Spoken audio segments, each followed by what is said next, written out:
त्यांच्याबरोबर राजकारण आहे, ते राजकारण थांबलं पाहिजे आणि कुणीतरी या गोष्टी या बाबीला आपण दुजोरा दिला पाहिजे. राज ठाकरेचा पोरगा तुम्ही पत्रकारांनी दाखवला, त्यांनी माझ्याकडे ते स्क्रीनशॉट सुद्धा आहे. म्हणे सोनम वांगचुकला पाठिंबा आहे, पण म्हणे तो कोण पोरगा, तो काय काय पार्टी उर्टी नवीन काढली त्या मुलानं, त्याला मात्र नाही. म्हणजे काय म्हणजे काय म्हणजे काय हे सुद्धा महाराष्ट्र अभ्यास करत असतंय.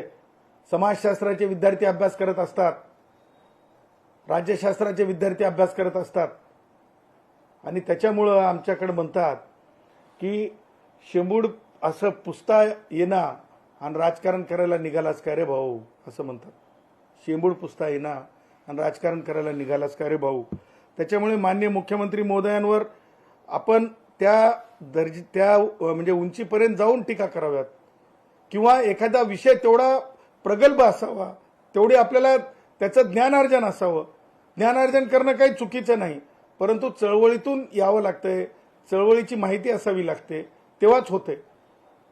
मला एक समजत नाही की राज ठाकरेनं ज्या प्रकारे म्हणजे ह्याच्या त्याच्यावर बोलण्यापेक्षा काय आपलं ते उद्धव ठाकरे रामरक्षक स्तोत्र म्हणता आलं नाही असं तुम्ही माध्यमांनीच म्हणजे ज्या प्रकारे म्हणजे अडखळलेपणा होता किंवा माहीत म्हणजे वाचलेलं नसेल किंवा एकदा पहिल्यांदाच वाचत असताना माणसाला त्रास होतो, हे सगळं पाहिलं.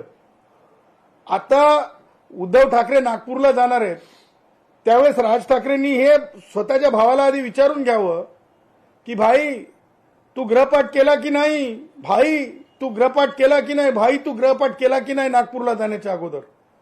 आणि म्हणून हे सगळं बोलणं आवश्यक आहे. बोलल्याशिवाय यांच्या कांटाळ्या उघडत नसतात.